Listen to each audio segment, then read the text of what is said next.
Good afternoon, honorable speaker. Good afternoon, honorable participants of the Sustainable Development Goals webinar series, proudly presented to you by BKHI UKSW. Selamat sore dan selamat datang kami ucapkan kepada seluruh peserta webinar series dari Sustainable Development Goals atau SDGs webinar series yang diselenggarakan oleh Biro Kerjasama dan Hubungan Internasional Universitas Kristen Satyawacana.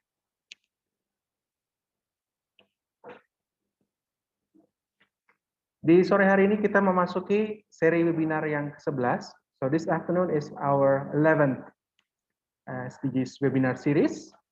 Dan sebelum kita memasuki seri webinar yang ke-11 ini, izinkan saya untuk membacakan beberapa participation guideline atau tata tertib dari kegiatan webinar SDGs BKHI UKSW. Please allow me to introduce you to our participation guideline for the SDGs webinar series by BKHI UKSW. The first is all participants' microphone is turned off upon entry. Poin yang pertama, perlu kami sampaikan bahwa mikrofon Anda telah kami nonaktifkan ketika memasuki ruangan Zoom ini untuk lebih memfokuskan diri kepada sesi di sore hari ini. And the second one, please change your participant's name as follows from university-name-student ID. For example, UKSW-Rico-67202001. Kami mohon untuk para peserta dapat mengganti nama peserta Anda dengan format universitas asal, spasi nama depan, spasi NIM. Contoh UKSW, spasi Rico 67202001. Apabila Anda berasal dari institusi lain, cukup mencantumkan nama institusi asal Anda, dilanjutkan dengan nama depan Anda. Untuk lebih memudahkan nanti pada saat sesi tanya-jawab. Our third participation guideline is please type in your questions related to our afternoon session in the chat box, or please raise your hand and your microphone will automatically be unmuted. Anda dapat menuliskan pertanyaan melalui kolom chat, atau Anda juga bisa menggunakan fitur raise hand, maka mikrofon Anda akan kami izinkan untuk bisa di-unmute, sehingga Bapak Ibu Saudara-saudari sekalian dapat mengajukan pertanyaan kepada pembicara di sore hari ini. And last but not least, the evaluation form is to be announced towards the end of this session. Perlu kami sampaikan bahwa formulir absensi dan evaluasi akan diumumkan menjelang akhir sesi ini, di mana setelah Anda mengisi form absensi dan evaluasi, otomatis akan terkirim ke alamat email yang sudah Bapak Ibu Saudara-saudari daftarkan, yaitu e-certificate beserta lampiran materi dari sesi-sesi webinar SDGs. So without further ado, let me introduce you to our 11th SDGs webinar speaker. Izinkan saya untuk memperkenalkan narasumber pembawa materi kita yang ke-11 pada webinar SDGs BKHI UKSW, di mana di sore hari ini kita akan mengangkat tema Sustainable Cities and Communities Make Cities and Human Settlements Inclusive, Safe, Resilient, and Sustainable. Our 11th SDGs goal is sustainable cities and communities make cities and human settlements inclusive, safe, resilient, and sustainable. And we proudly present you to our speaker, honorable speaker of this afternoon session, that is Insinyur Tito Satrio, Bachelor of Architecture, Bachelor of Fine Arts. Izinkan kami memperkenalkan pembicara di sore hari ini, yaitu Insinyur Tito Satrio, B.Arch, BFA. Beliau adalah seorang arsitek dan juga dosen di Fakultas Interdisiplin Universitas Kristen Satyawacana. So without further ado, let me share the screen directly to Pak Tito. Pak Tito, the screen is yours. Silakan, Pak. Oke, terima kasih waktunya yang dikasih ke saya buat Ryan. And so I'm so very proud that I could make a presentation. It is lovely afternoon. Yes, perkenalkan saya Tito. Saya mencoba akan memberikan gambaran bagaimana sih sebenarnya SDGs yang berkaitan dengan tujuan ke-11. Oke, supaya tidak membuang waktu yang sangat berharga ini, saya hanya dikasih waktu sekitar 1 jam untuk memberikan presentasi. Perkenankan saya untuk men-share content of my presentation.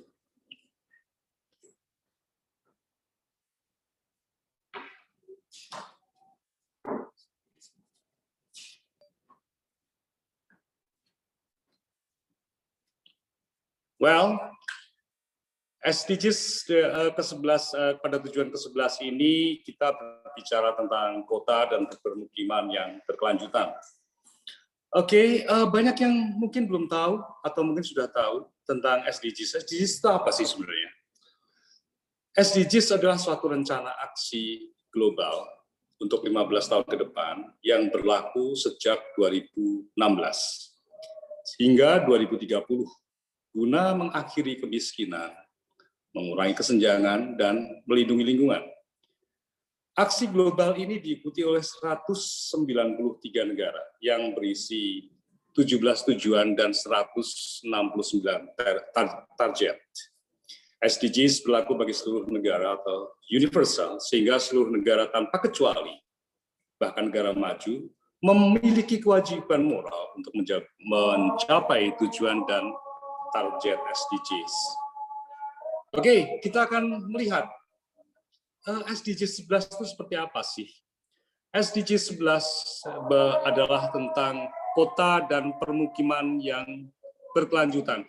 Communities di sini bukan diartikan sebagai komunitas atau suatu badan atau suatu bentukan dari suatu kelompok-kelompok, tapi lebih ke area permukiman, hunian, dan yang setara dengan itu. Dicanangkan pada tahun 2015, berlaku pada tahun 2016, selesai 2030. Poin utama SDGs adalah no one left behind. Pak Tito, mohon bagaimana? Presentasinya belum muncul, Pak. Oh, presentasinya belum muncul. Ya. Oke.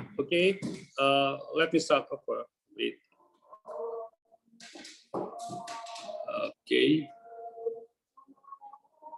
Oke, saya akan mulai lagi ya.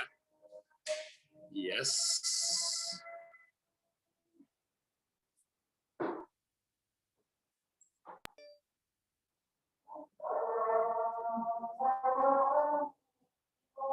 Sudahkah muncul presentasinya, Ryan? Ya, sudah, betul. Alright, thank you.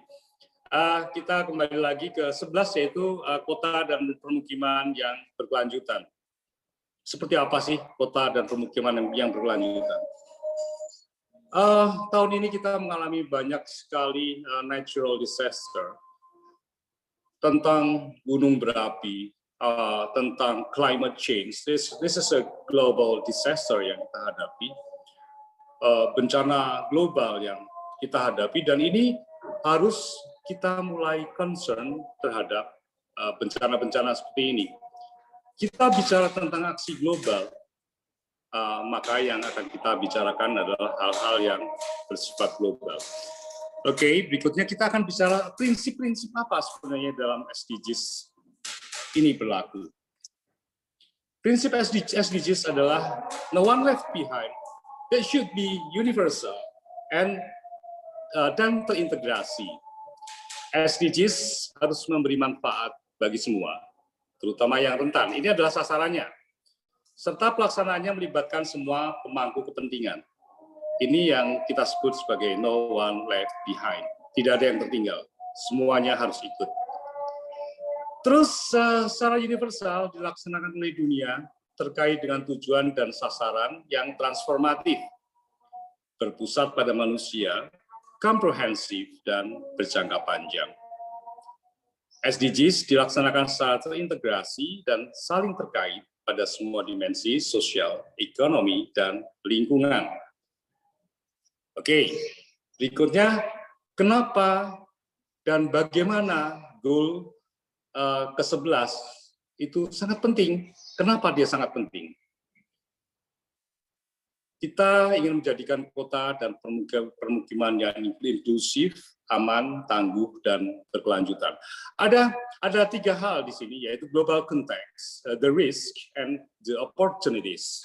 Well, kita akan bicara tentang global konteksnya dulu. Ini seperti apa ini? 55% dari populasi dunia itu tinggal pada area perkotaan. 55% of the world population live in urban areas.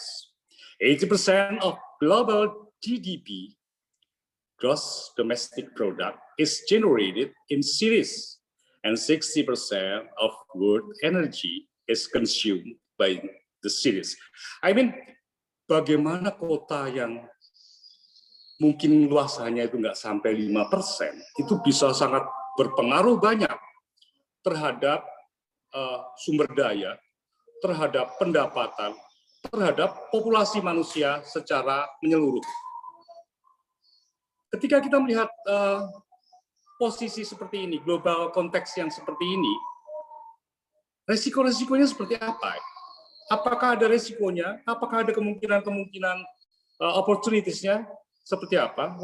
Kita akan bahas berikutnya. The risk. 140 billion total annual damage in average as a result of climate change. Kita kembali bicara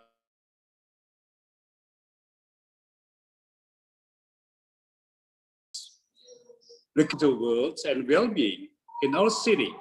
Delaying action will be costly, which is why we are taking steps now to ensure we build resilience in our city. Climate change itu mempunyai pengaruh-pengaruh yang sangat serius dan mengancam kesehatan dan keberadaan kita, keberadaan kota kita.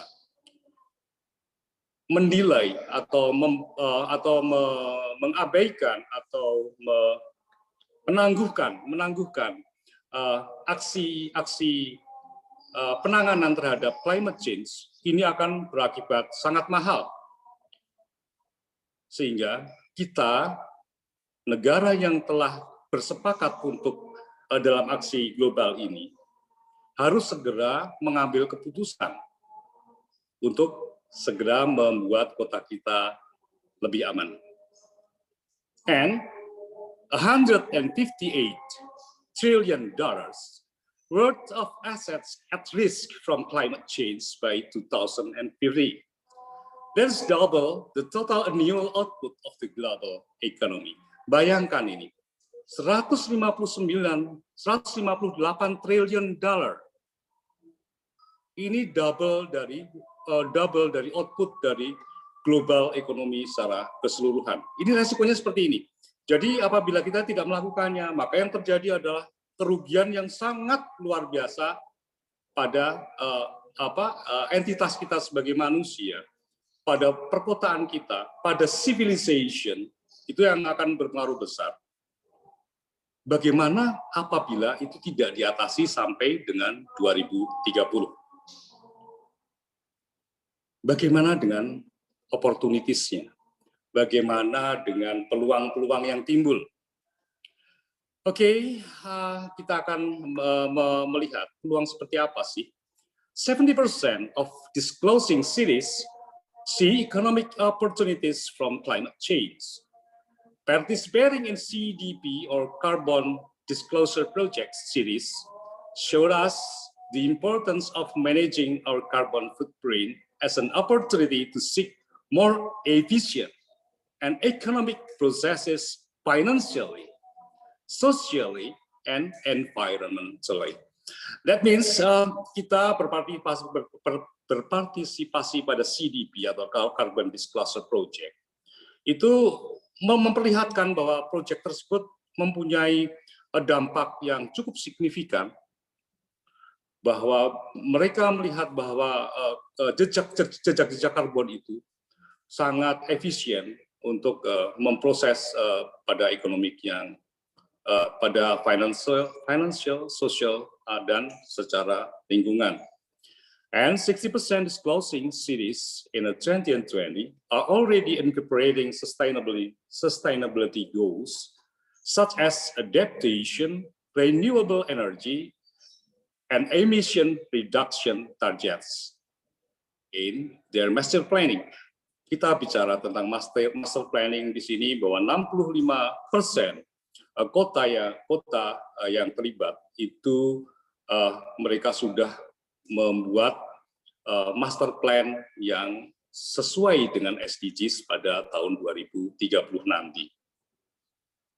As information, the CDP is formally the Carbon Disclosure Project, is an international non-profit organization based in the United Kingdom, Germany, and the United States of America that helps companies and cities disclose their environmental impact. Ini dia. Kenapa kita mempunyai acuan sedikit pada CDP.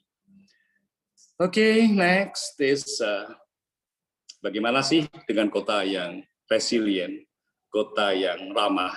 Oke. Pentingnya membangun kota. Perkotaan di dunia ini hanya mencakup 2% dari luas daratan. Namun, kota berkontribusi terhadap 70% dari PDB dunia.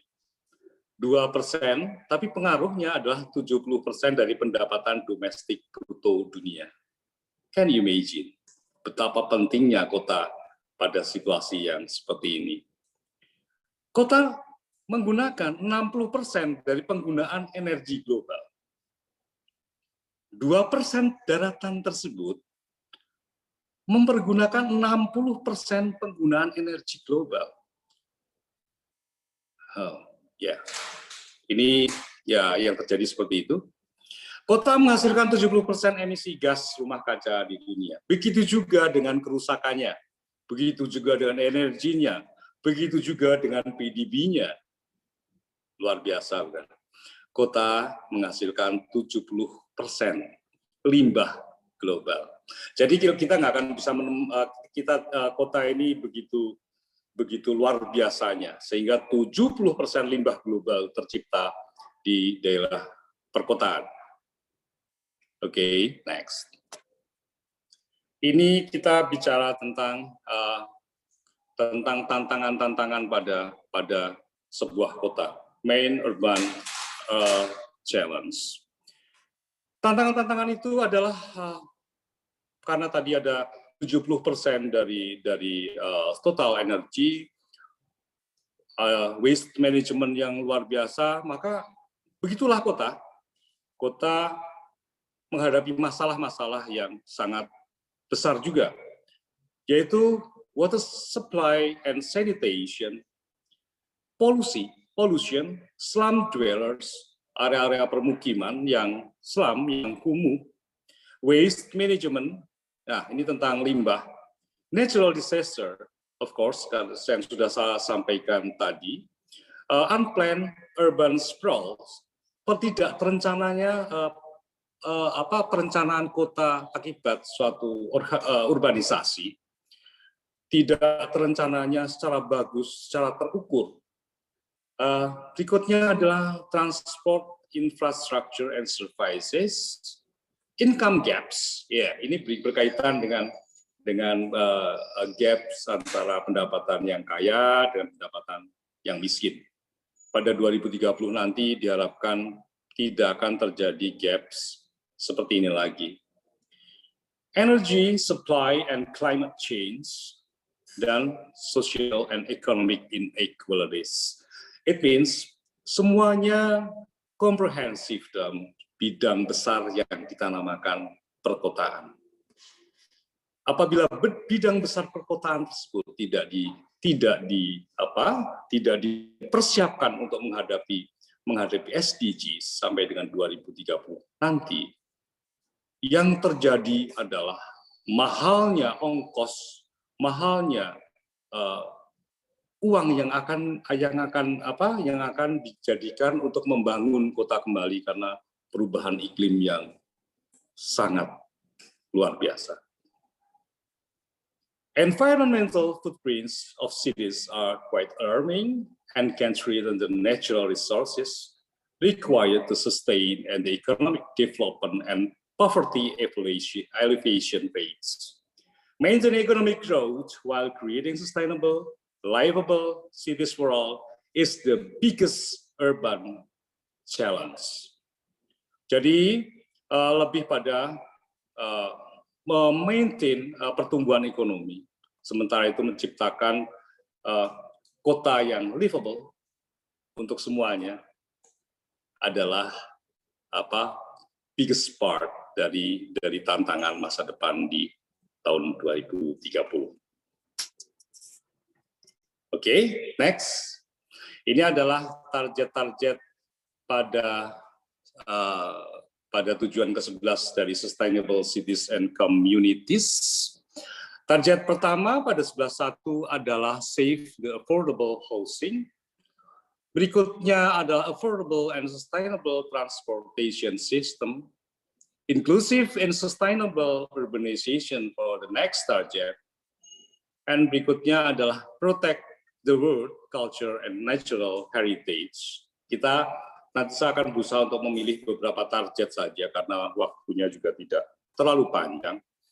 Berikutnya adalah reduce the adverse effect of natural disaster, reduce the environmental effect of cities, provide access to safe and inclusive green and public space, and then strong national and regional development planning for the target for 11A.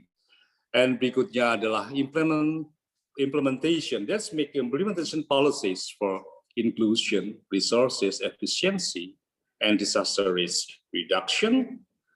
Berikutnya yang terakhir adalah support less developed countries in sustainable and resilient building. So, ini adalah target-targetnya. Kita sudah mempunyai tujuan di nomor 11, targetnya sudah jelas. Sekarang kita bicara tentang lokalitas. So, what's the context for us? Oke, kita akan melihatnya. Ini adalah gambaran pedestrian di negara-negara yang pernah saya kunjungi. Pada bagian atas, pada gambar bagian atas ini adalah kita melihat kota Portugal dengan pedestriannya yang sangat indah. Biasanya mereka memakai cobblestone. Dan di bawah ini adalah dan di bawah ini adalah if I'm not mistaken, ada market padi di Savannah, Georgia. Berikutnya di bawah juga market yang sangat hijau. Ini masih di Savannah, Georgia, dan berikutnya juga di Savannah, Georgia. Ini kemungkinan mungkin merupakan hal yang ideal bagi kita untuk bisa berjalan, menikmati makanan, just reading a book, atau hanya untuk duduk-duduk barangkali. Oke, next adalah kota seperti apa yang kita inginkan. Saya ingin memperlihatkan sebuah film tentang kota di Belanda. Mungkin ini bisa menjadi satu inspirasi buat kita. Apakah green transportation kayak di Belanda itu bisa cocok di Indonesia? Well, kita akan menyaksikannya.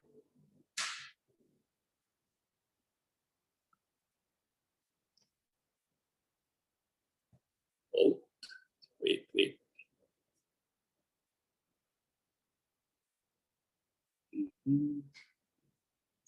Slideshow from here. Cycling is very good for society. The Dutch approach to cycling. Ini adalah kota di Belanda, di mana bukan semua, tapi hampir semua penduduknya itu memakai sepeda. 20% atau 5% dari perjalanan dilakukan dengan sepeda. 200,000 commuters from cars to bicycle. Bayangkan, tidak ada polusi, sama sekali tidak ada polusi.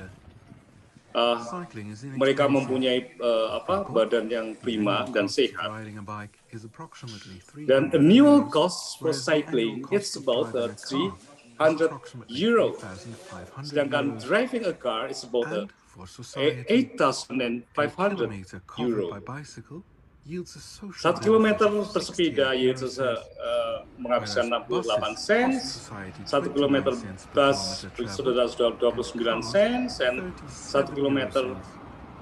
1 kilometer car Cyclists spend 37 more sen. in local shops. Although cyclists spend less per visit, they spend more overall because they shop more often Bayangkan than people driving. kota Salatiga yang kecil ini. Cycling is also good Kita for the bicara lokal, environment. Salatiga yang kecil Not ini only does the product life cycle of a memiliki bicycle generate minimal moda carbon emissions, transportasi hanya the local bus air quality dan improves sepeda. drastically when people switch from cars to bicycles. Is It that reduces possible? 65% Apakah itu mungkin? nitrogen oxide per Oke, kilometer traveled. Public spaces improve kita by bicara turning car kemungkinan, space kita into bicara people's tentang space. kemungkinan. Semua This improves the bicara local tentang environment. kemungkinan. Kalau saya Cycling lebih is bicara silent tentang harapan. and helps to reduce traffic noise. Salatiga yang sekarang Riding a berbeda bicycle dengan is yang a dulu. healthy, fun, and low-impact form Dulu of exercise tahun for all 80-an ages. kita masih bisa mengharapkan Employees cycling to work pagi-pagi sudah are ada less kabut likely to yang call in turun sick. Cycling dengan keeps you fit keteduhan longer, yang keep sangat your immune system nyaman, young. dengan udara yang sangat nyaman. Cycling regularly Sekarang, boosts physical saat ini, fitness and prolongs kita life expectancy sama by sekali 3 tidak bisa to 14 mendapatkannya. months. Cycling Imajinasikan 30 bahwa minutes kota every day Salatiga menjadi is seperti ini. equivalent to the weekly Penuh recommended dengan level of sepeda, physical activity. jalur yang sangat aman, It also reduces the sehingga risk orang of tua pun serious bisa diseases and bersepeda depression. dengan gembira, 40% less for cancer, tidak takut 52% dengan less for heart kendaraan disease, and bermotor over 40% less yang for meraung-raung, premature death. dan Cycling ini makes sangat you sehat happy. tentu saja. 59% of all cyclists associate cycling with Oke, joy, and only 2% dislike cycling. Dutch children are the happiest in the world. Cycling allows them to reach destiny. Cycling is very good for society. The Dutch approach to cycling. bagaimana dengan Salatiga? Salatiga, kita bicara tentang lokalitas lain. Salatiga, kita bicara 4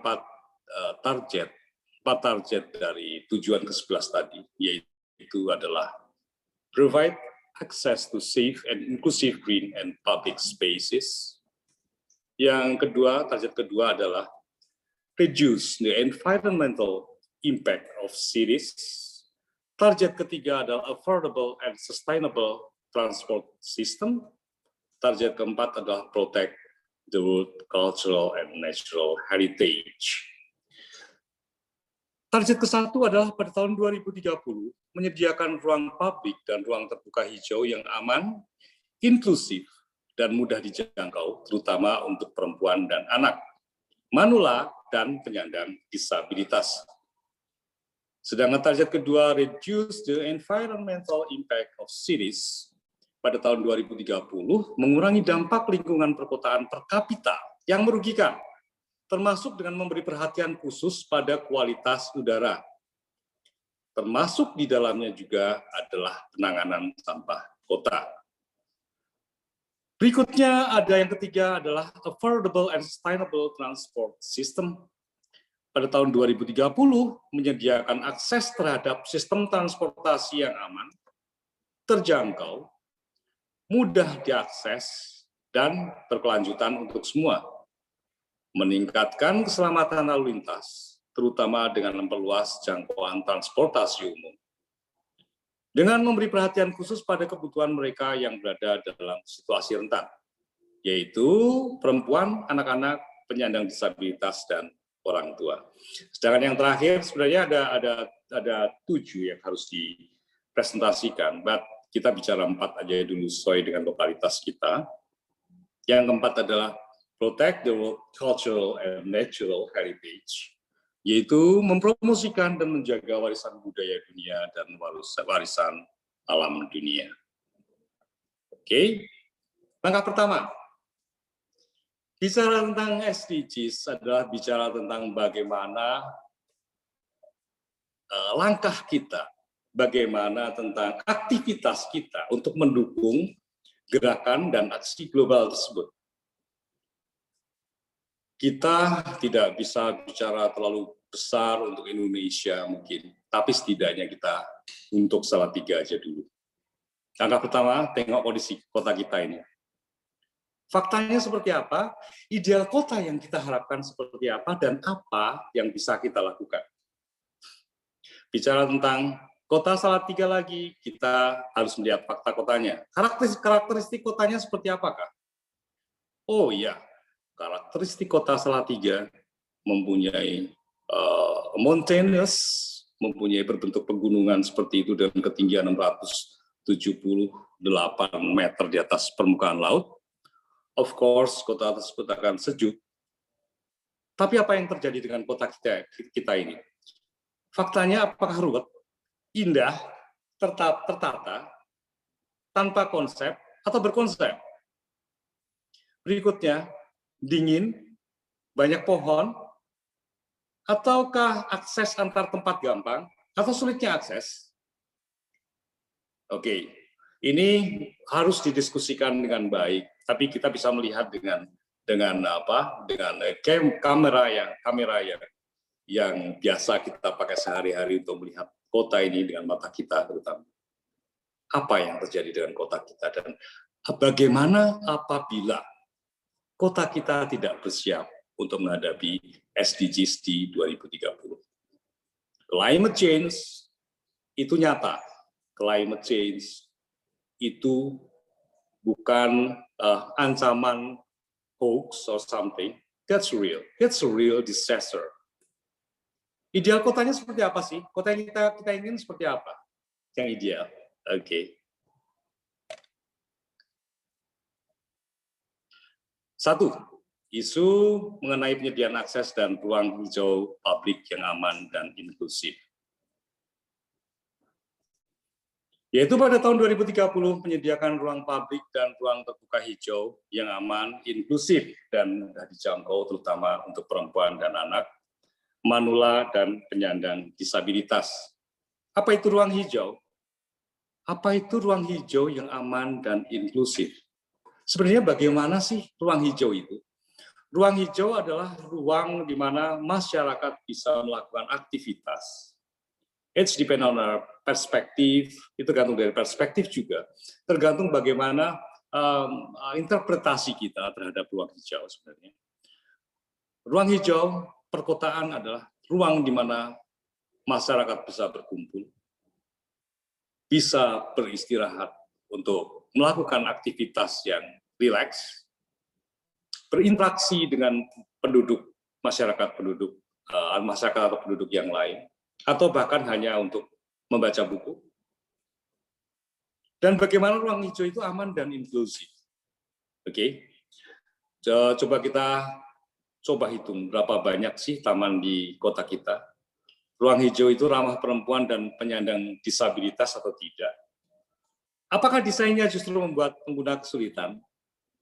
Pertanyaan-pertanyaan itu harus kita selalu kritis tanamkan dalam otak kita bahwa seharusnya ruang hijau itu adalah yang seperti ini.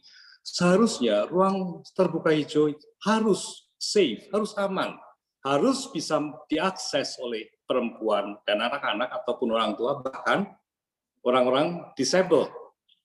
Kalau itu tidak terjadi, manfaat apa sebenarnya ruang terbuka hijau itu? Apakah hanya untuk mengambil oksigen sebagai syarat adanya suatu perkotaan yang ramah? Oke, next. Kita lihat. Isu mengenai penyediaan akses akan ruang hijau publik yang aman dan inklusif. Mengapa perlunya ruang hijau? Dampak penanaman pohon itu seperti apa? Bagaimana dengan homeostasi? Pepohonan selalu menawarkan keteduhan. Pepohonan selalu mengurangi temperatur panas.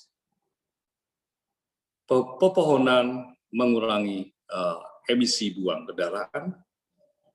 Pepohonan menyerap air hujan, provide UV protection, limit the effect of wind, slow cars by knocking down the street space with their canopies. Homeostasi adalah keadaan di mana pada satu jalan raya, pada kanan kirinya tidak ditanami pohon, tidak adanya pohon, sehingga kecenderungannya orang lebih mempercepat laju kendaraannya. Karena memang seperti tidak ada barrier ketika mengendarai kendaraan. It means, bagaimana dong dengan orang-orang tua dan anak-anak yang berada pada pedestrian pada area tersebut? Haruskah mereka berkorban karena ketidakberadaan pohon dan berkorban karena perkembangan kota? Itu yang harus kita pikirkan dengan baik. Ini adalah existing contoh, ini salah satu contoh dari existing Jalan Ahmad Yani. Kita akan lihat pepohonan hanya 1 atau 2 batang yang berada di jalan tersebut. Kita bisa melihat dari sini, pada area yang hijau ini. Ini sama sekali tidak ada pohon. Homeostasi di sini sangat memungkinkan. Injuries, kecelakaan, apapun itu sangat dimungkinkan pada area ini. Jadi boleh dianggap bahwa Jalan Ahmad Yani ini sangat tidak aman. Next. Bagaimana solusinya? Solusinya adalah merancang satu master plan yang komprehensif tentang tata hijau, pedestrian, dan sistem transportnya. Toolsnya apa? Oke, kita akan melihat tentang perencanaan Jalan Ahmad Yani yang berdasarkan teori hierarkis dengan pedestrian yang sesuai dengan SDGs ke-11. Mari kita lihat. Ini adalah Jalan Ahmad Yani. Pada bidang sebelah kiri, pada bagian sebelah kiri, ada patung, ada pos yang biasa kita lihat. Tapi yang membedakan adalah penanaman pohon pada area jalan ini. Bagaimana dengan pedestrian? Pedestrian area ini juga diperbaiki dengan suatu pola-pola yang menarik perhatian untuk pengguna jalan supaya bisa menikmati pattern dari pedestrian tersebut. Ini existing. Pohon yang berwarna hijau adalah pohon existing. Sepanjang jalan ini kita lihat bahwa pohon yang berwarna hijau hanya 1. Berikutnya, pada area station 100 sampai dengan 150. Ini ada yang sebelah kanan adalah damkar yang ada di Salatiga. Berikutnya sampai kita melihat bahwa seluruh area tersebut, pada bagian depan area tersebut bisa ditanami dengan pohon. Pemilihan pohon pun membutuhkan alternatif tertentu karena dia harus mempunyai daun yang banyak dan harus memiliki kecerahan warna bunga untuk menarik kota secara visual.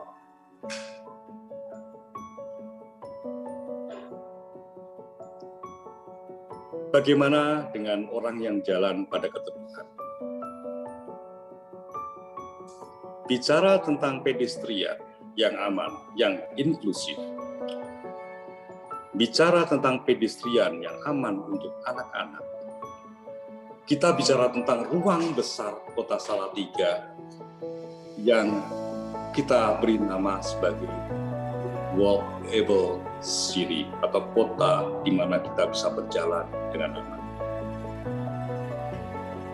Master plan tersebut harus dibuat supaya tidak terjadi perencanaan atau pelaksanaan yang membuat kota ini menjadi rusak.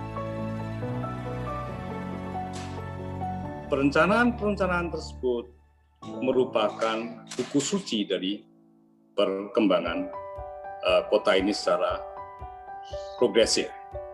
Boleh kota progresif, tapi prinsip-prinsip dari walkable city, prinsip-prinsip dari pedestrian, prinsip-prinsip dari tata hijau tetap harus dipertahankan. Oke, saya akan skip karena masih cukup tinggal 1/4 jam lagi. Tools-nya tadi seperti apa? Tools yang kita pakai untuk kenapa ada penanaman pohon seperti itu adalah teori-teori pada teori perkembangan kota. Salah satunya adalah teori Kierakis. Teori Kierakis merupakan perhitungan luas minimum kebutuhan RTH perkotaan secara kuantitatif yang didasarkan pada luas wilayah, yaitu minimal 30% dari total luas wilayah yang terdiri dari 20% RTH publik dan 10% RTH privat. Yang kedua adalah jumlah penduduk, yaitu 20 meter persegi per kapita yang didistribusikan pada tingkat hierarki. Kebutuhan fungsi tertentu biasanya dikaitkan dengan isu-isu penting di suatu wilayah perkotaan, antara lain kebutuhan oksigen, ketersediaan air, atau pencemaran udara.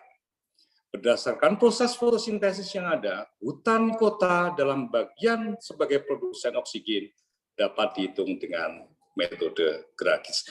Kalau boleh saya simplifikasi bahwa metode Kierakis adalah metode di mana kita melihat kebutuhan oksigen suatu kota dibanding jumlah penduduk suatu kota. Ini layaknya seharusnya adalah seimbang. Keseimbangan itu harus dibuktikan dengan teori, bukan? Keseimbangan itu harus dibuktikan dengan teori yang betul. Apabila ternyata dari perhitungan teori Kierakis tersebut, ternyata kebutuhan oksigennya kurang, maka yang terjadi adalah kota tersebut menjadi sangat tidak sehat. Di bawah ini adalah teori Kierakis, yaitu LT sama dengan PT plus KT plus dan seterusnya. Ini bisa dicari pada artikel-artikel atau jurnal-jurnal yang berkaitan dengan geodesi, jurnal-jurnal yang berkaitan dengan perkotaan. Next. Yang kedua adalah isu mengenai sistem transportasi yang terjangkau dan berkelanjutan. Pada tahun 2030 menyediakan akses terhadap sistem transportasi yang aman, terjangkau, mudah diakses, dan berlanjutan untuk semua. Meningkatkan keselamatan lalu lintas, terutama dengan memperluas jangkauan transportasi umum, dengan memberi perhatian khusus pada kebutuhan mereka yang berada dalam situasi rentan, perempuan, anak, penyandang disabilitas, dan orang tua. Hub connection itu biasanya berupa jalan-jalan pada pedestrian yang terhubung dengan transportasi massa, biasanya berupa bus rapid transport dan lain sebagainya. Hub connection adalah penghubungan antara walkable dan halte. Secara sederhana bisa disimpulkan seperti itu.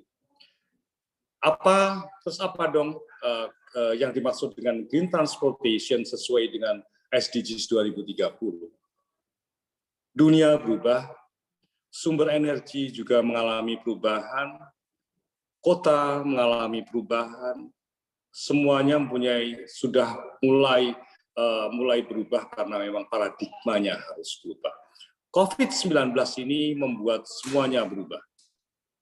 Mulai dari sistem transportasi, mulai dengan behavioral, perilaku manusia, dan dalam bersosialisasi dan lain sebagainya. Yang ketiga adalah apakah kota kita memerlukan mass rapid transportation atau kita memiliki pilihan sendiri? Well, ini pertanyaan yang bagus. Buat kita, dua-duanya sangat mungkin, atau pilihan kita sendiri dengan sepeda, itu juga sangat mungkin, atau hanya dengan sepeda motor yang memakai listrik sehingga tidak mengeluarkan polusi yang berlebihan. Ini adalah isu mengenai sistem transportasi yang terjangkau dan berkelanjutan. Transport and mobility Sustainable transport and mobility are fundamental to progress in realizing the promise of the 2030 Agenda for Sustainable Development and in achieving the 17 SDGs, the Global Mobility Report in 2017. Sustainable transport has direct relevance to 7 SDGs. There are 1, 3, 8, 9, 10, 11, and 13. Dia harus safe, dia harus aman, affordable, accessible, efficient, resilient, and minimizing carbon and other emission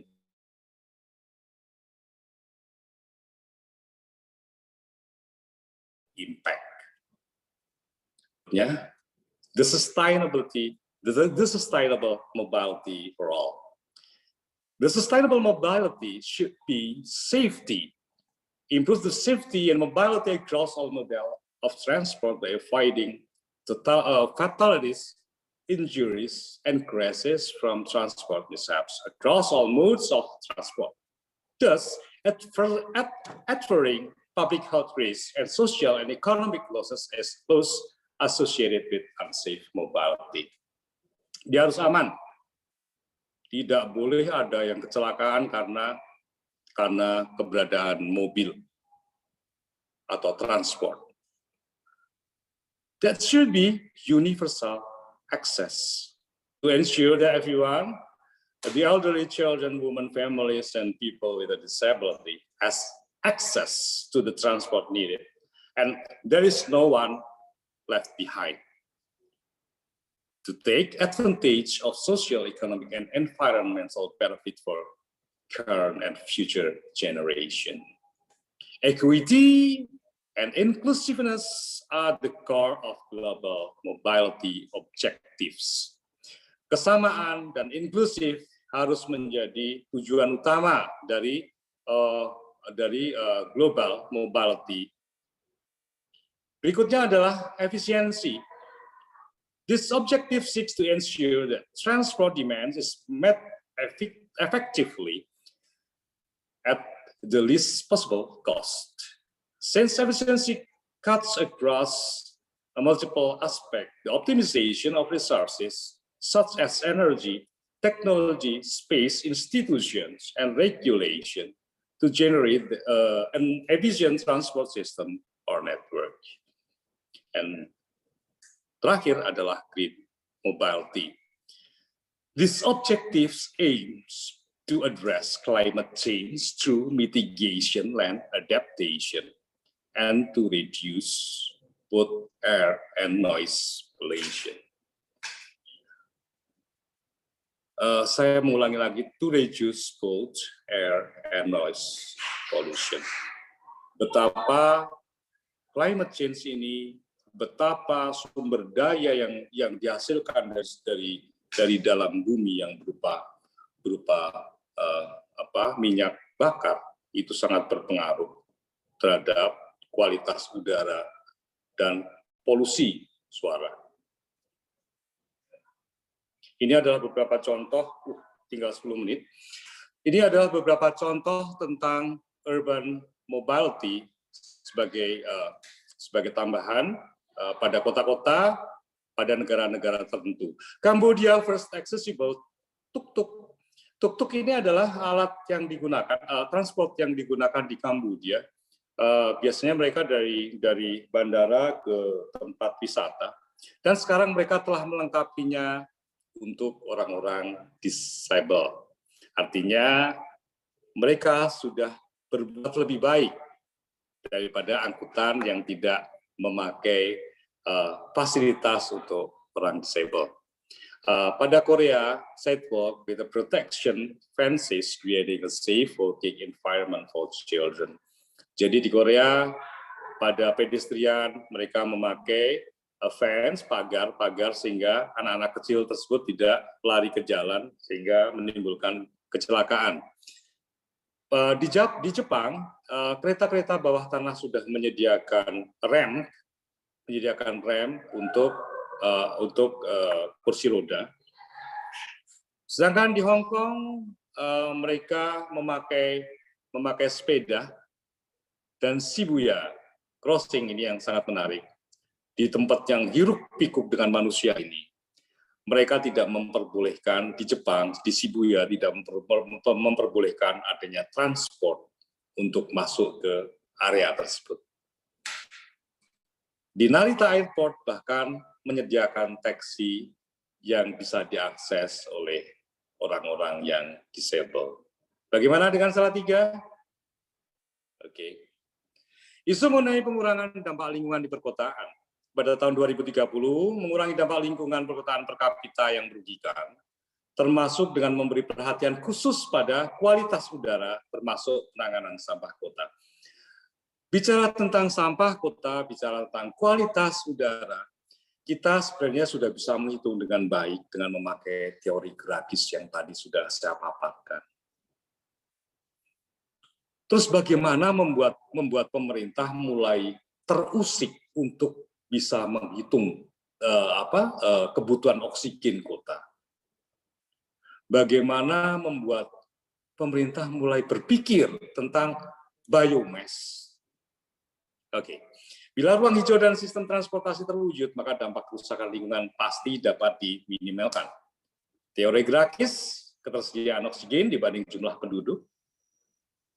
Terus bagaimana dengan pengolahan sampah? Ini isu ketiga mengenai dampak lingkungan di perkotaan. Resources management and waste management major policy gaps. Prevailing economic system does not provide adequate incentive for resource conservation and efficient resource allocation. Ini lebih bicara tentang ekonomi makro yang mungkin akibat dari 3R tersebut adalah recycle, reduce,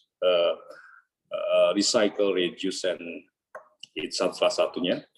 Resource efficiency are not part of macroeconomic policy as waste conventionally through having no economic value. Oke, kita akan kita lebih ini semuanya di sini berkaitan dengan makroekonomi tentang bagaimana pemberdayaan small microeconomics dan lain sebagainya. Ini adalah biomass, isu mengenai pengurangan dampak lingkungan pada perkotaan. Biomass adalah sebuah istilah yang digunakan untuk menyebut semua senyawa organik yang berasal dari tanaman, budidaya, alga, dan sampah organik. Pengelompokan biomasa terbagi menjadi biomasa kayu, biomasa non-kayu, dan biomasa sekunder. Biomasa juga bisa dikategorikan sebagai limbah pertanian, limbah kehutanan. Tanaman kebun energi dan limbah organik. Sifat kimia, sifat fisik, kadar air, dan kekuatan mekanis pada beberapa biomasa sangat beragam atau heterogen dan berbeda. Pada negara-negara maju, biomass atau biomasa ini betul-betul menjadi concern mereka untuk diolah menjadi energi. Menjadi electricity, panas, etanol, plastik, raw material, compost, dan makanan ternak. Dari livestock waste, agricultural residues, forestry residues, food waste, and semuanya bisa menjadi energi yang terus-menerus dihasilkan dengan keberadaan biomasa ini. I still have 5 time. Dan berikutnya adalah isu mengenai menjaga warisan budaya dan alam. Ini adalah isu terakhirnya, yaitu mempromosikan dan menjaga warisan budaya dunia dan warisan alam dunia. Ini warisan alam dunia itu termasuk salah satunya adalah manusia, kalau saya bisa menyimpulkannya. Tapi kita bicara tentang hal-hal yang sifatnya benda. Maka lokalitas di Salatiga ini yang perlu diperhatikan bahwa Salatiga ini mempunyai kota tua yang penuh dengan warisan budaya. Kota tertua kedua di Indonesia setelah Palembang. Peninggalan bangunan heritage di kota Salatiga ini sangat komplit. Bagaimana menjaganya? 2030 adalah waktu yang tidak terlalu lama, itu hanya 9 tahun lagi. Dan 9 tahun lagi itu cukup pendek buat kita untuk mempersiapkannya dengan baik, atau kita mungkin akan tertinggal. What do you think? Mari kita diskusikan. Cities are vital in the transition to a sustainable economy. Our cities are changing more than ever. Cities around the world are leading the way to building a sustainable economy. But we need to move even faster. 9 tahun, itu waktu yang sangat pendek. To start the journey to being a green, sustainable city now by measuring, monitoring, and managing your impact on the environment. Siapa yang bertanggung jawab semua ini? Yaitu kita sebagai masyarakat, universitas, atau sivitas akademika, bisnis, atau industri, atau pemerintah, ataukah semuanya secara komprehensif harus bersama-sama membuat aksi global yang untuk membuat target ke-11 itu tercapai pada SDGs? Oke. Langkah yang bisa dilakukan terkait dengan Indonesia New Urban Agenda. Pengembangan paradigma baru dalam perencanaan kota dan desain lingkungan yang lebih inklusif dan ramah lingkungan. Perbaikan kampung tidak hanya pada peningkatan kualitas lingkungan, namun juga penyediaan ruang untuk usaha ekonomi kecil dan mikro, yang tadi pada bagian ekonomi, karena semuanya harus komprehensif. Membangun model-model kota baru dengan konsep kota hijau yang berketahanan iklim dan bencana. Kemampuan kawasan perkotaan untuk beradaptasi terhadap variasi iklim jangka panjang yang permanen atau bahkan perubahan iklim. Penambahan ruang terbuka hijau untuk penyerapan dan penampungan air serta pengendalian banjir. Oke, tepat pukul 4. Terima kasih banyak atas waktu yang diberikan saya untuk bisa memaparkan tujuan ke-11 dari SDGs. Merci beaucoup. It is critical for us to cultivate consciousness and compassion toward our environment, create awareness, galvanize people, and build sustainable innovation for sustainable development.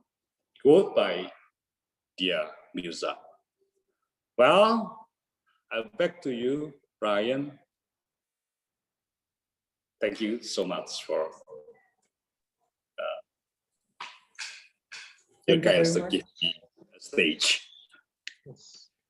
Thank you very much for the very, very insightful presentation, Pak Tito. Welcome, Ryan. And we've learned a lot, especially about how the sustainable cities is working and how the communities is also involved in enabling the sustainable cities itself. Terima kasih untuk presentasinya, Pak Tito. Kita sekarang akan memasuki sesi tanya jawab. Untuk itu kami mengundang seluruh peserta untuk dapat mengajukan pertanyaan dengan menuliskannya langsung di dalam kolom chat. Silakan Bapak Ibu saudara-saudari.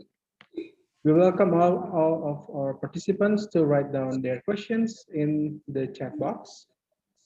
Just click on the chat icon and then type in your questions, or you can also the reaction button and choose the raise hand button like I'm doing right now. And we will enable your microphone to be unmuted so you can ask your question directly. Bapak Ibu bisa mengklik tombol chat ataupun juga mengklik reactions dan lalu mengklik tombol raise hand untuk mengajukan pertanyaan kepada Pak Tito di sore hari ini. Baik, kami mengundang, silahkan. Bapak Ibu bisa langsung mengajukan pertanyaan di sore hari ini.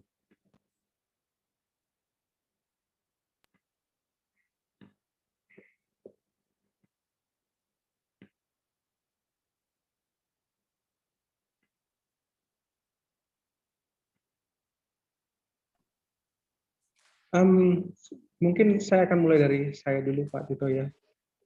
Menarik Ya. sekali terkait materi yang sudah dibawakan.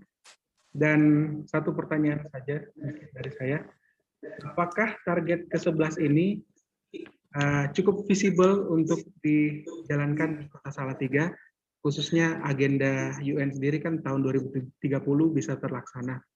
Nah, saya melihat juga agenda Indonesia juga mirip dengan agenda UN. Nah, apakah goal ke-11 ini, di mana Sustainable Cities and Communities, bisa terrealisasikan pada by 2030? Ya, mohon tanggapannya. Apakah saya bisa menjawabnya langsung, Pak Ryan?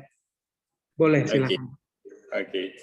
Well, kita bicara tentang target ke-11, apakah cukup visible pada Kota Salatiga sesuai dengan United Nations yang akan harus selesai pada 2030.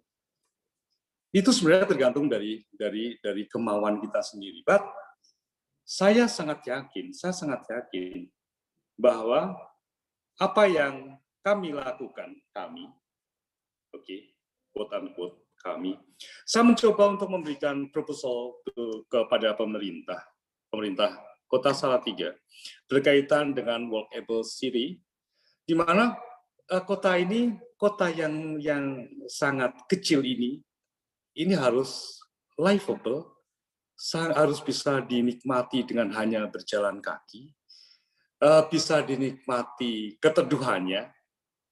Saya sedang membuat proposal ini dan saya yakin bahwa pada tahun 2022 master plan tentang walkable city ini bisa dijadikan pedoman untuk pembangunan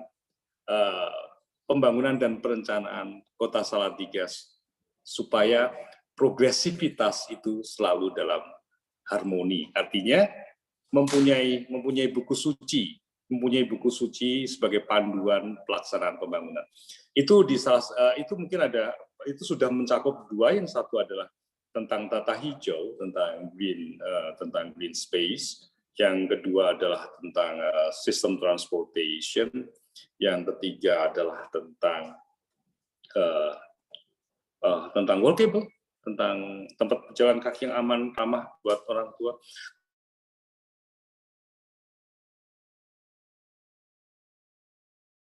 Hanya 4 bagian itu, yang lainnya terlalu luas jangkauannya. Kalau itu yang saya lihat seperti itu, Pak Ryan. Terima kasih.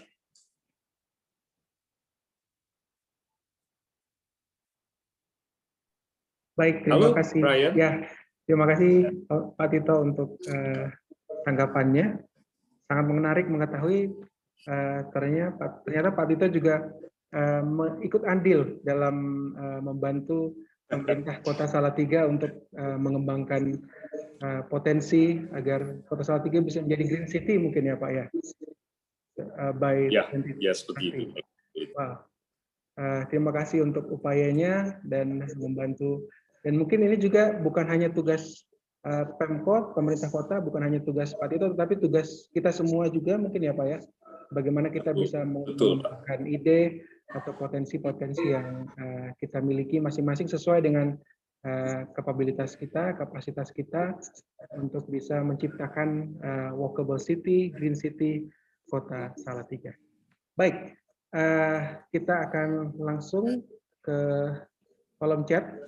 Sekali lagi kami mengundang kepada Bapak Ibu Saudara-saudara sekalian untuk mengajukan pertanyaan dengan mengklik tombol chat. Silakan mengklik tombol chat.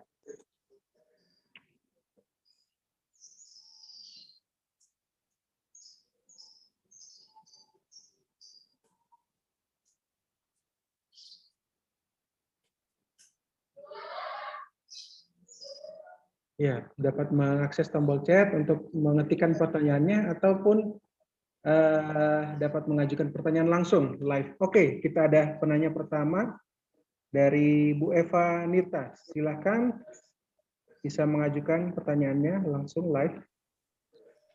Okay, thank you very much for your attention. Well, my name is Eva Nita. I'm a graduate student from teacher education and faculty education and training faculty. Teacher training faculty. Yeah. My question is for the last, because I just follow the last what is presentation, half of this presentation. So I interested in view of mobilities, especially for the vehicles in some country that another country has used what is a good vehicles or vehicles yang ya bisa dibilang ramah lingkungan gitu. If Salatiga kan tadi pertanyaannya tentang kalau Salatiga apa? I always see andongs in the market. Could andong help this city to have to help the people to have a good vehicles, for example, for untuk menjangkau sih, maksudnya untuk menjangkau daerah-daerah yang mungkin sulit dijangkau untuk jalan kaki seperti itu, sehingga pemerintah bisa mungkin membuatkan jalur khusus untuk mereka begitu, atau justru sebaliknya andong ini yang justru tidak menjadi kendaraan yang berinovasi seperti itu sih. Jadi apakah Salatiga sendiri bisa punya inovasi yang lain atau justru yang sudah ada seperti andong yang di pasar itu yang bisa dimanfaatkan? Thank you. Thank you for the question, Bu Eva. Baik, mungkin langsung ke Pak Tito saja biar bisa langsung menjawab. Silahkan, Pak. Oke, Bu Evanita. Ini pertanyaan dan pernyataan yang sangat menarik sekali. Kadang-kadang orang nggak bisa melihat, tidak jeli melihat lokalitas. Andong ini menarik. Andong ini adalah traditional vehicles yang biasa digunakan pada masyarakat tempo dulu dan masih berlaku sampai saat ini. Kita masih bisa melihatnya di area-area pasar sapi di sana, terus masih berjalan juga di dalam perkotaan. Well, ini merupakan peninggalan yang mungkin masih bisa kita pakai, menurut saya. But it's a depend on dari dinas perhubungan juga barangkali. Tapi kalau memang sampai sekarang tidak ada larangan tentang penggunaan andong, berarti it's okay untuk memakai andong sebagai kendaraan transportasi yang bisa untuk 4 orang dan sangat green gitu ya. Karena hanya butuh rumput, dia nggak butuh bensin, dia nggak butuh apapun kecuali rumput dan sedikit cambukan atau sedikit hentakan lahan. Apabila dia diberikan jalur yang khusus, transportation system itu bicara tentang yang saya tahu, bicara tentang velocity atau kecepatan, bicara tentang lebar dari kendaraan dan panjang kendaraan, bicara tentang muatan kendaraan. Kalau misalnya bicara tentang jalur khusus untuk andong, tentu saja ini agak sulit untuk dilakukan karena andong sendiri mempunyai lebar hampir mirip dengan katakanlah sedan-sedan yang kecil atau LGCC ya. Itu hampir sama, tapi panjangnya lebih panjang. It means apabila mereka mempunyai jalur yang khusus, maka jalan akan menjadi semakin lebar. Padahal pada beberapa artikel pernah ditulis bahwa semakin lebar jalan pada satu perkotaan, maka risiko kecelakaan akan semakin.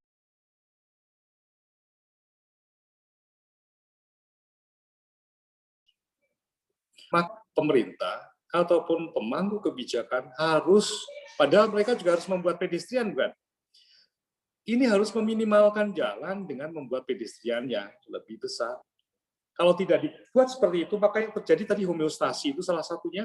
Homeostasi adalah keadaan di mana kecepatan tinggi apabila tidak ada pohon-pohonan di sampingnya. Begitu juga dengan lebar jalan. Lebar jalan akan membuat mata kita menjadi terlalu lebar untuk melihat kendaraan-kendaraan yang lain. Menurut saya, Bu Evanita, ini pertanyaan ini menarik.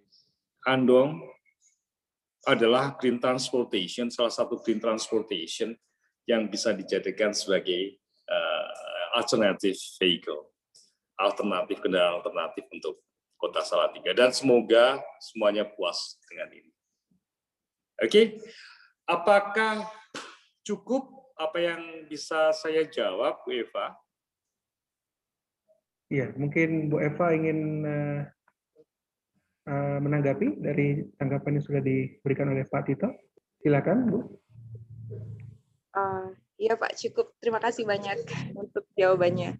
Thank you. Baik, Kembali kasih. terima kasih Bu Eva untuk pertanyaannya. Saya barusan melihat di kolom chat nih ada komentar dari siapa nih? Oh, Stasiun Susu Salatiga. Materi ini keren. Semoga masyarakat Salatiga bisa memperoleh informasi ini untuk memulai perubahan dalam setiap individu yang ada di Salatiga. Terima kasih dedikasinya untuk kemajuan Kota Salatiga.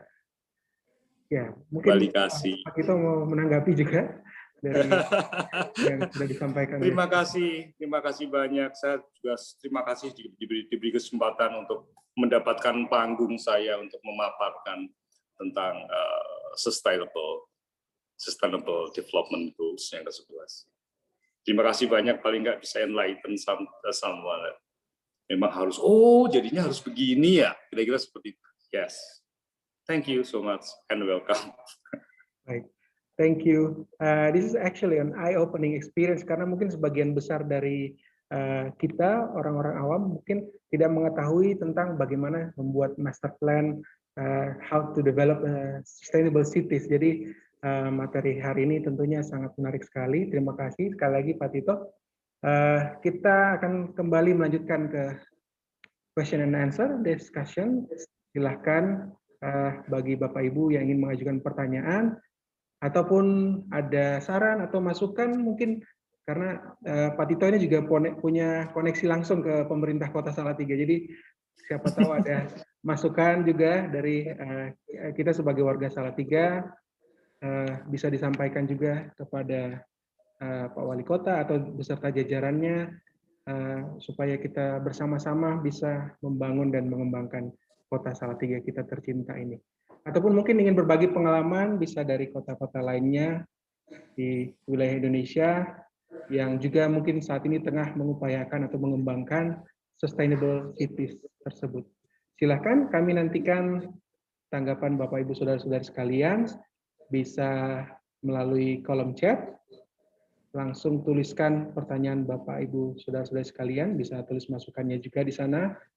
Atau mungkin ingin mengekspresikannya langsung dengan menanyakan langsung kepada pembicara kita, Pak Tito Satrio, bisa mengklik tombol reactions, lalu pilih tombol raise hand, seperti yang saya lakukan saat ini. Bisa Bapak Ibu Saudara-saudari lakukan juga untuk menanyakan langsung atau memberi tanggapan, masukan, saran, ataupun mungkin ada perbandingan lain juga di kota-kota di mana Bapak Ibu Saudara-saudari tinggali saat ini bisa menjadi percontohan ataupun bisa kita diskusikan bersama-sama di sore hari ini. Ya, silakan. Kami nantikan tanggapannya masih cukup banyak waktu, masih sekitar 30 menit. Kita masih punya 30 menit bagi Bapak Ibu Saudara-saudari yang ingin mengajukan pertanyaan.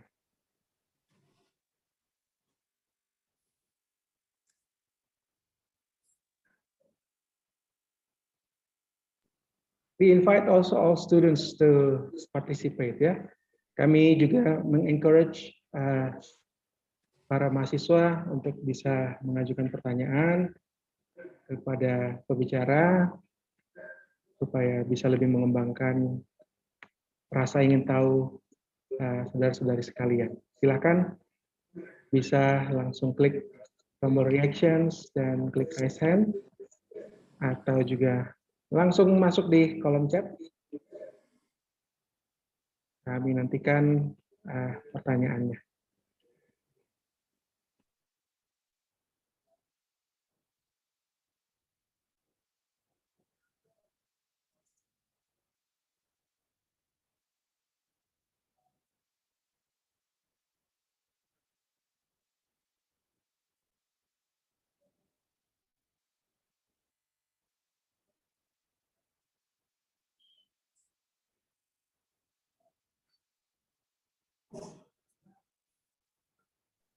Baik, apakah masih ada pertanyaan, Bapak Ibu Saudara-saudari? Oh, sepertinya ada. Saya akan mencoba membacakan, ada beberapa pertanyaan. Yang pertama dari Pak Bambang Ismanto kelihatannya ini. Selamat sore Pak Tito. Perlu dibuat master plan wisata berbasis bangunan cagar budaya, pendidikan, religi. Hal ini memudahkan memasarkan kota Salatiga. Silakan Pak Tito mungkin ingin menanggapi masukan atau saran dari Pak Bambang Ismanto ini.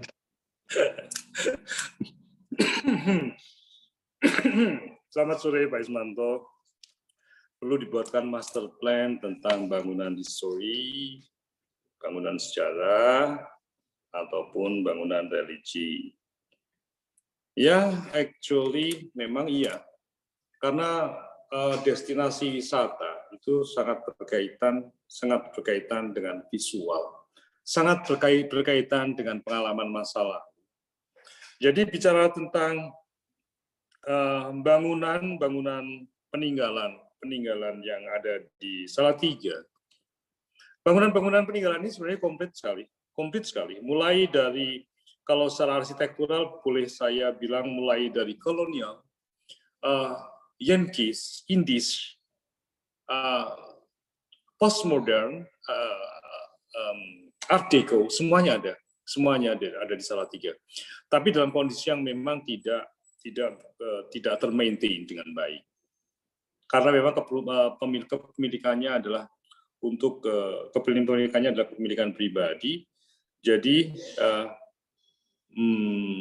sangat sulit bagi pemerintah untuk bisa ikut untuk involve pada katakanlah pengawasannya atau bahkan pada pemulihan bangunannya atau restorasi.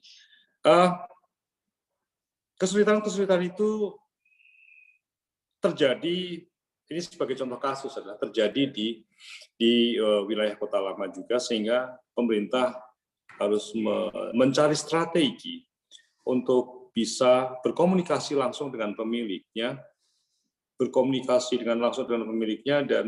dan bisa untuk merestorasi bangunan-bangunannya.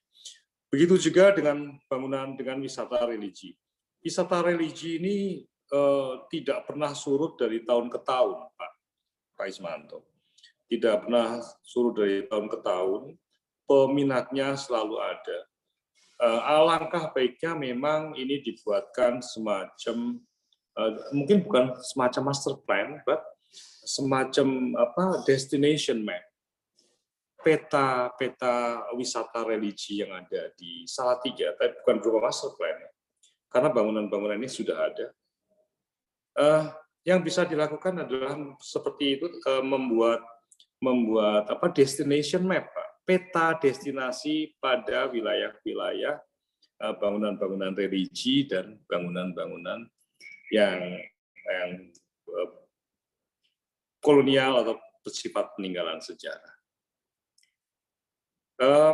Untuk master plan, saya rasa menurut saya masih belum memungkinkan karena bangunan tersebut memang sudah ada.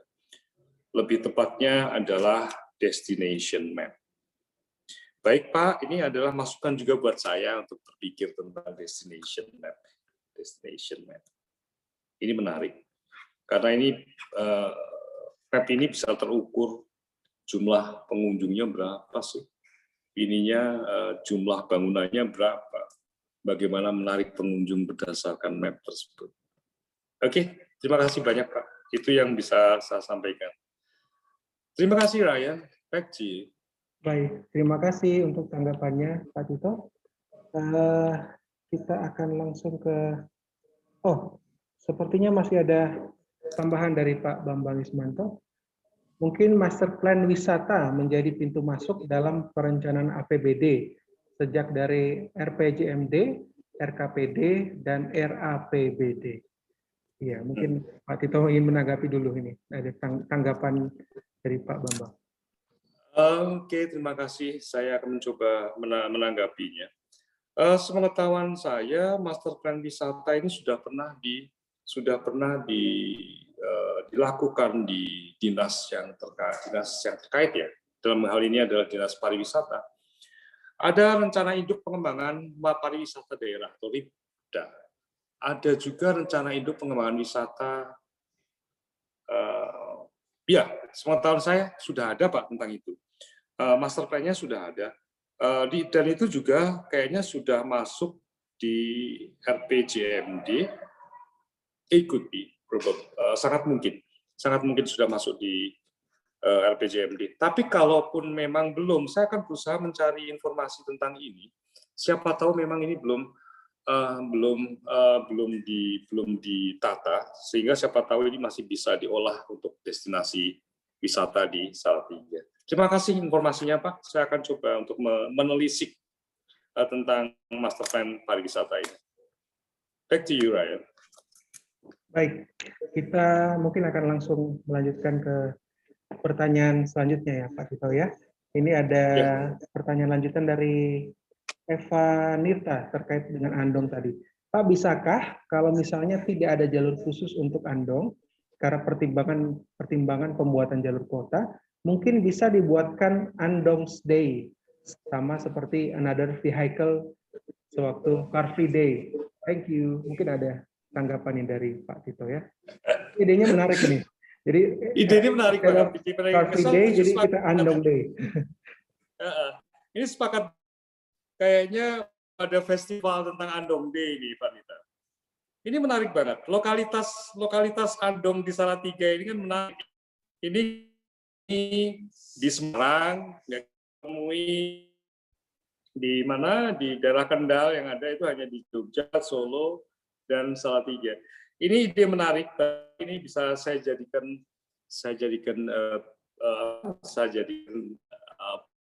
teman komunitas kita. Thank you so much for your kind attention untuk lokalitas transportation. Back to you.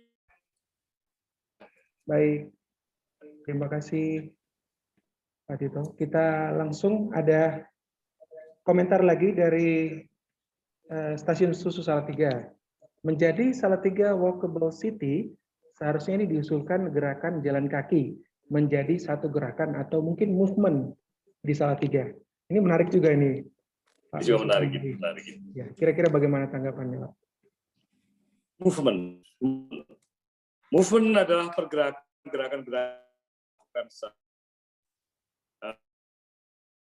mengubah kesadaran terhadap sesuatu, gitu ya. Pergerakan terhadap sesuatu. Walkable City ini kalau dijadikan movement dengan bagaimana orang berjalan semuanya di Kota Salatiga, ini menarik banget. Saya tiap beberapa bulan yang lalu melewati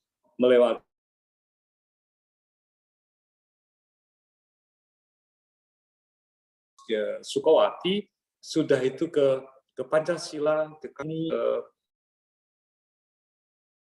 Ponegoro, 45 menit.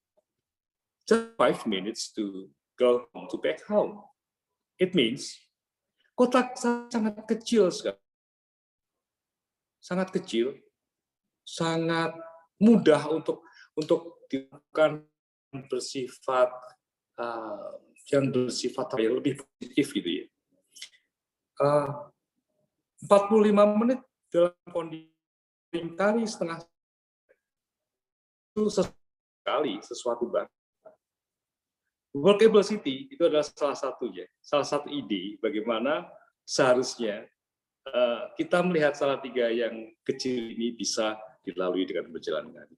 Movement tentang yuk jalan bareng-bareng kayak gitu, itu kalau bisa datang dari semua masyarakat, itu menarik sekali Pak Stasiun Susu Pak Diki. Apalagi misalnya didukung oleh pemerintah daerah untuk menggalakkan hari jalan kaki Salatiga. Wow. Ya, barangkali itu siapa tahu di sini ada pemangku kepentingan yang mendengarkan presentasi ini, bisa untuk mencanangkan 1 hari untuk walking days, Salatiga walking day. Well, menarik sekali. Siapa tahu Pak Diki mungkin bisa mengusulkan, jangan-jangan Pak Diki ini juga dekat dengan pihak atas. Back to you, Ryan. Usulan yang cantik. Ya, baik. Kita langsung ke pertanyaan. Ini mungkin ada pertanyaan dan tanggapan sekaligus. Dari Bu Antik, Biskop UKSW. Saya dari Solo. Sangat berubah penataan kota sejak Pak Jokowi jadi wali kota saat itu. Dibuat ruang publik dengan baik. Demikian juga kalau kita pergi ke Jakarta. Cukup nanya bedanya Pak Anies dan Pak Ahok apa. Sebetulnya saya hanya ingin menyatakan pimpinan daerah yang paling besar, walau bukan satu-satunya, itu menentukan berhasil atau tidaknya capaian ke SDGs ke-11 ini. Sedangkan kalau nunggu pinternya warga, sebagai contoh pilih naik mobil, padahal untuk tujuan dekat misalnya, masih belum jauh dari harapan. Ya, mungkin bisa tanggapi ini, Pak. Gitu ya. My response for this question is just one word. That is indeed. Memang betul, semuanya tergantung dari kepala daerahnya atau pemimpin daerahnya. Nggak mungkin terjadi daerah yang maju itu bukan pemimpin yang memutuskan. Nggak mungkin. Seberapa kuat pun selama pemimpin daerah itu tidak mempunyai concern terhadap perkembangan kota, terhadap tata kelola hijau, seberapa berbusa pun kita itu tidak akan juga dianggap. Memang harus ada orang-orang yang bisa enlighten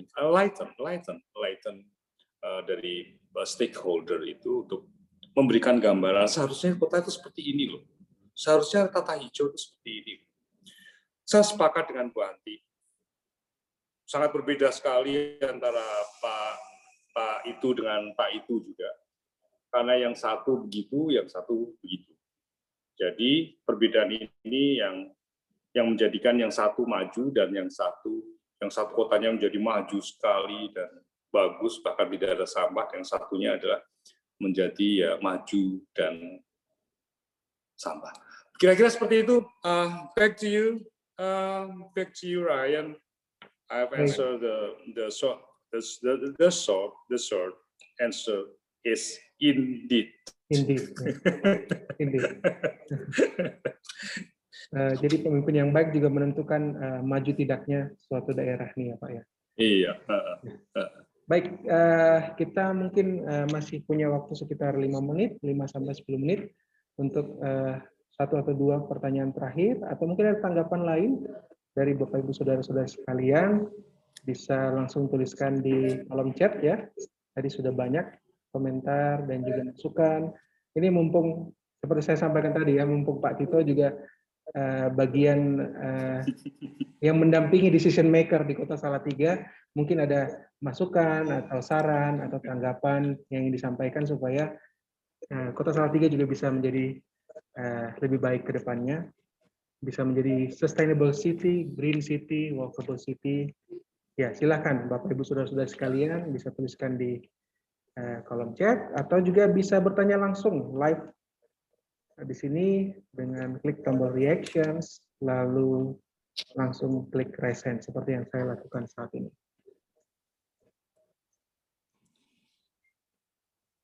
Ya, kita masih punya waktu sekitar 5 sampai 10 menit.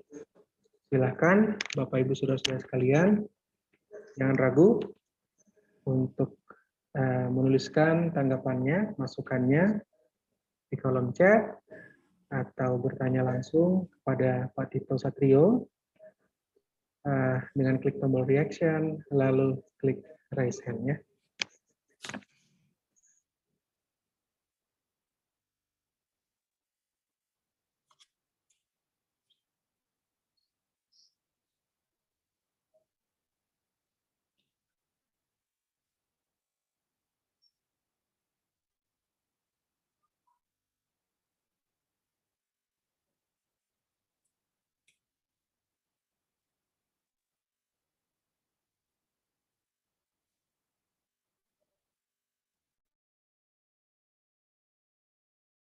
Baik, kesempatan terakhir kepada Bapak Ibu Saudara-saudara sekalian, apakah masih ada yang ingin memberikan tanggapan, masukan, saran, atau bahkan mungkin pertanyaan kepada Pak Tito? Bisa langsung tuliskan di kolom chat. Tinggal klik, lalu inputkan pertanyaan atau tanggapan Bapak Ibu Saudara-saudari sekalian di sana. Atau juga dapat langsung menanyakan live kepada Pak Tito dengan klik tombol reaction dan klik raise hand. Ya, kami nantikan. Ini kesempatan terakhirnya.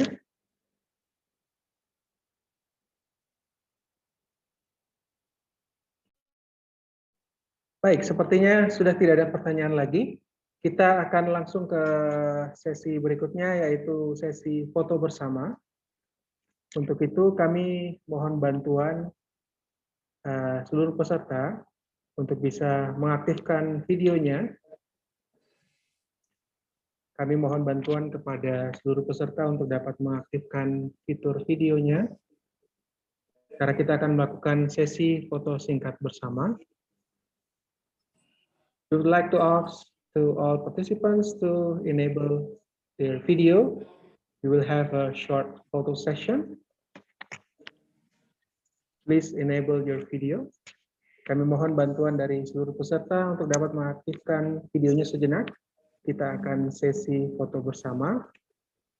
Sekali lagi kami mengundang kepada seluruh peserta webinar SDGs di sore hari ini, Bapak Ibu Saudara-saudari terhormat, untuk dapat mengaktifkan fitur videonya, mengaktifkan kameranya. Kita akan melakukan sesi foto bersama. Baik, saya akan mulai dengan screen yang pertama. We'll have a big smile. Silakan untuk memberikan senyuman. Kita akan shot yang pertama. 1, 2, 3. Oke. Tetap ditahan posisinya, tetap dengan posisi senyum. Kita lanjut ke slide 2. 1, 2, 3. Oke, we'll continue to the next slide. Kita lanjut ke slide berikutnya. 1, 2, 3. Baik, dan slide yang selanjutnya. 1, 2, 3. Baik, dan slide terakhir. 1, 2, dan 3. Baik, terima kasih sudah mengaktifkan video ataupun kameranya di sore hari ini. Dan kami sekali lagi ingin mengucapkan terima kasih yang sebesar-besarnya kepada Bapak Tito Satrio sudah mengisi seri ke-11 dari webinar SDGs di sore hari ini. Serinya sangat menarik, sangat insightful, sangat bermanfaat. Dan kita berikan reactions dan berikan virtual applause ya, seperti yang saya lakukan saat ini. Mari berikan virtual applause kepada Pak Tito. Sekali lagi terima kasih untuk presentasinya, sangat menarik, sangat insightful Pak Tito. Sangat bermanfaat. Dan berikut adalah evaluation form untuk sesi di sore hari ini. Akan langsung kami bagikan di dalam kolom chat juga.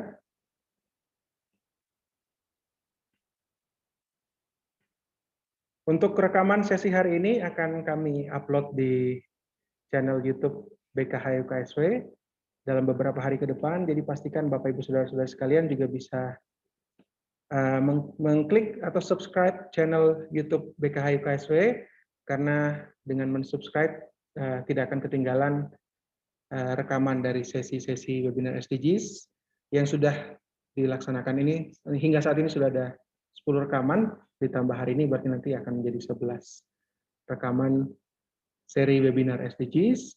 Dan untuk e-certificate, mohon pastikan agar alamat email yang Bapak Ibu Saudara-saudari masukkan sudah benar.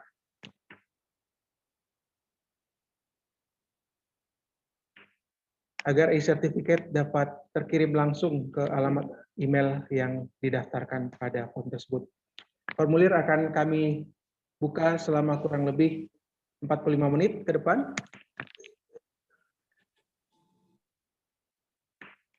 Jadi silahkan untuk diisi, sudah kami tuliskan di dalam kolom chat.